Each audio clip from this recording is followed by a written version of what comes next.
व्यवस्था, इस देश की जो न्यायपालिका है, जो इंसाफ, न्याय, समानता की दुहाई देती है, उसकी असलियत को तार तार कर दिया है। और वैसे कहे तो ये कोई पहली बार नहीं है, हम लोग भूल जाते हैं, लेकिन आज एक बार फिर हमें याद करने की जरूरत है कि वही न्यायपालिका है जिसने आजादी के 75 साल पर, जब देश को बताया जा रहा था कि अमृत महोत्सव मनाया जा रहा है, 75 साल पूरे होने पर गुजरात के बलात्कारियों को, गुजरात 2002 के बलात्कारियों को, बिल्किस बानो के बलात्कारियों को इसी देश के कोर्ट, इसी देश की न्यायपालिका ने बेइज्जत बरी कर दिया था, ये बताते हुए कि ये लोग तो बहुत सभ्य, सुसंस्कृत लोग हैं और इन्हें बाहर आना चाहिए। और इसी के लोगों ने उन बलात्कारियों का सम्मान किया था फूल मालाओं के साथ। तो ये कोई पहली घटना नहीं है जिसके बाद आज सड़कों पे उतरे। पहले भी चाहे वो बृजभूषण शरण सिंह, महिला पहलवान, यही जंतर मंतर पर महीनों बैठी रही थी। उस अपराधी को बचाने के लिए इसी सरकार ने अपनी और बृजभूषण शरण सिंह खुलेआम घूम रहा है। कठुआ में 6 साल की बच्ची का रेप करने वाले बलात्कारी को बचाने वाली ये पार्टी, उनके सम्मान में ये तिरंगा यात्रा निकाल रहे हैं। शायद आप भूल गए होंगे, लेकिन कर्नाटक में इसी भाजपा के गठबंधन का एक नेता प्रज्वल रेवन्ना, जिसके को वोट करना मतलब देश को वोट करना, भाजपा को वोट करना है, वो प्रज्वल रेवन्ना छोटी बच्ची से लेकर बूढ़ी औरतों तक का रेप करता था। और एक दो नहीं, सैकड़ों ऐसी महिलाओं का रेप करके वो भाजपा में बना हुआ था और उन तमाम घटनाओं का वो वीडियो बनाता था। और जो महिलाएं थी धमकाता था कि अगर पुलिस गए, थाने गए तो इन वीडियो को हम पब्लिक करेंगे और तुम्हारी जिंदगी बर्बाद कर देंगे। तो ऐसे नेता मंत्रियों की तो भाजपा में बाढ़ है, कोई एक दो नहीं है। अगर गिनती करने बैठे तो सुबह से शाम हो जाएगी। अभी कुछ ही दिन पहले बिहार के मुख्यमंत्री नीतीश कुमार खुलेआम एक पब्लिक इवेंट में महिला का नकाब खींचने के लिए संजय निषाद से लेके गिरिराज सिंह जैसे लोग जो बयान देते हैं, उस बयान को सुन के शायद ही किसी का खून न खोले, किसी को गुस्सा न आए। संजय निषाद ये बोलता है कि अभी तो नकाब ही उतारा था, कहीं और छू देते तो क्या होता। और नीतीश कुमार भी तो है, गिरिराज सिंह संसद में बोलता है कि जो कहना है कर लो, यही होगा। तो कहाँ है, मतलब हम उन तमाम इंसान लोगों पर, उन तमाम लोगों पे ये सवाल भी है कि 2012 में जब निर्भया की घटना हुई थी, क्या वो घटना काफी नहीं थी हमारे लिए?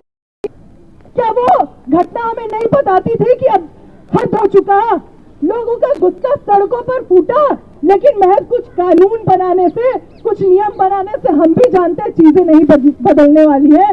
क्योंकि चाहे आज पुलिस हो या फिर नौकरशाही हो या फिर ये न्यायपालिका का जो पूरा ढांचा है, जिन लोगों का थोड़ा बहुत भी भरोसा बचा हुआ था कोर्ट से लेकर पूरे इस न्याय व्यवस्था में, उसको भी तार तार करने का काम पिछले कुछ समय में जितने फैसले आए हैं वो सब हमारे सामने है। यही वो कोर्ट है जो बताती है कि महिलाओं को ही सही से बर्ताव करना चाहिए था, उनको ढंग के कपड़े पहनने चाहिए थे, उनको ठीक से चलना बोलना चाहिए था, उनको लड़कों को उकसाना नहीं चाहिए था।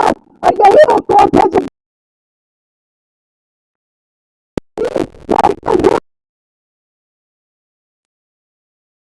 उम्मीद करे, क्या इस पूरी न्याय व्यवस्था से क्या उम्मीद की जा सकती है, ये भी आज हमारे लिए सोचने का सवाल है।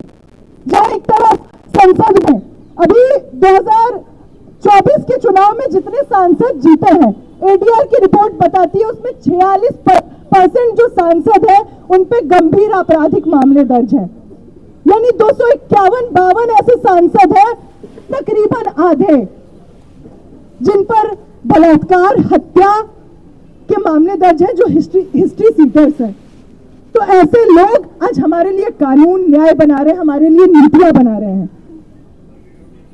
तो ये सवाल उठता है हम पर भी, और तमाम फैक्ट्स आप देख लीजिए। पिछले 10-11 सालों की सिर्फ बात कर ले तो जिस तरह से महिलाओं के प्रति अपराध की घटनाएं बढ़ी हैं, 2023-24 में सिर्फ रेप की जो घटनाएं हैं, सिर्फ रेप की घटनाओं की बात करें तो 32,000 से अधिक मामले दर्ज हुए हैं, और आधे से ज्यादा मामले तो दर्ज ही नहीं हो पाते हैं क्योंकि पुलिस का रवैया, कोर्ट कचहरी का रवैया पहले ही लोगों के सामने साफ है कि वहां जाएंगे, वहां से कोई उम्मीद नहीं है, कोई न्याय, कोई इंसाफ नहीं मिलने वाला है। आज न्याय इंसाफ भी उन्हीं के लिए है जो सत्ता में बैठे हैं, जिनके पास सत्ता का संरक्षण है। तो इसलिए आज हम लोग यहाँ से न सिर्फ ये इन पूरी घटनाओं पर बात करने आए हैं, बल्कि इन घटनाओं के कारणों पर भी बात करने आए हैं, क्योंकि बहुत सारे लोगों को लगता है कि शायद कुछ कानून बन जाए, फास्ट ट्रैक कोर्ट से शायद फैसला हो जाए, जल्दी फैसला हो जाए तो चीजें बदल जाएंगी। लेकिन सिर्फ 2012 के बाद ही हम तमाम आंकड़े उठाकर देख लें इन 13-14 सालों में, तो इन घटनाओं में बढ़ोतरी हुई है, कम होने की बजाय बढ़ी है ऐसी स्त्री विरोधी घटनाएं। तो आखिर कारण कहाँ है, क्या कारण है?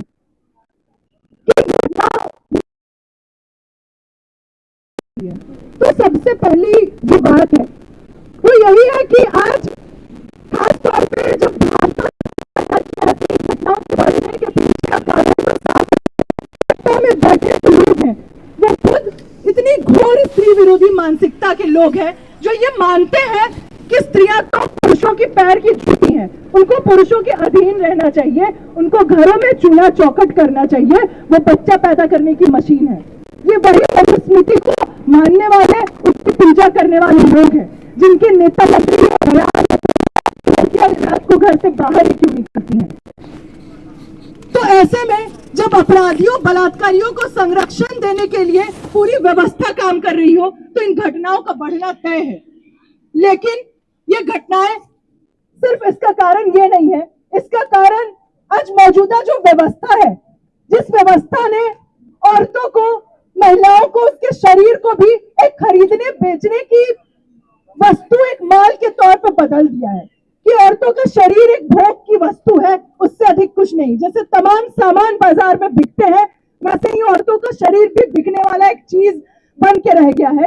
और उसको ही हजारों सालों से जो ये मानसिकता चली आ रही है, जिसको हम कहते हैं पितृसत्तात्मक मानसिकता, उस पितृसत्तात्मक मानसिकता को बढ़ावा देने, उसको पालने पोसने का काम आज ये मौजूदा व्यवस्था और उसमें बैठी ये फांसीवादी मोदी सरकार, जिसको खुद जो इतनी स्त्री विरोधी है कि ये लोग, भाजपा और आरएसएस के लोग तो रेप को जस्टिफाई करते हैं ये बोल के कि ये तो दुश्मनों पर विजय पाने का एक औजार है।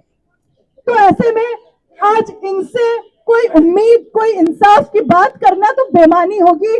हम लोग खुद एक कहे तो ऐसे इनसे उम्मीद करना मतलब कोई गुलाबी सपना देखना होगा। तो इसीलिए आज जरूरत है इस देश के तमाम इंसाफ पसंद, न्याय पसंद लोगों को सड़कों पर आने की, ठीक उसी तरीके से जब निर्भया की घटना के बाद दिल्ली में लोगों का हुजूम सड़कों पर उतरा था, आज उससे भी बड़ी संख्या में इसके विरोध में सड़कों पे उतरने की जरूरत है। और ये न सिर्फ एक दिन का इसको प्रदर्शन बना के खत्म करने से भी चीजें नहीं बदलेंगी। ये हमारी, आपकी जिम्मेदारी बनती है कि सिर्फ इन घटनाओं पे अपना गुस्सा, अपना रोष व्यक्त करके घर में जाकर चुपचाप ना बैठ जाए, बल्कि इसको खत्म करने के लिए जो इसके असल कारण है, जो मौजूदा पितृसत्तात्मक पूंजीवादी व्यवस्था है, उसको खत्म करने की लंबी लड़ाई के लिए भी आगे आए। तभी सही मायने में हम इन अपराधों के खिलाफ, हम इन तमाम स्त्री विरोधी घटनाओं के खिलाफ, इन मौजूदा जो हुक्मरान बैठे हैं उनके खिलाफ हम अपनी आवाज, अपनी लड़ाई को आगे ले जा पाएंगे।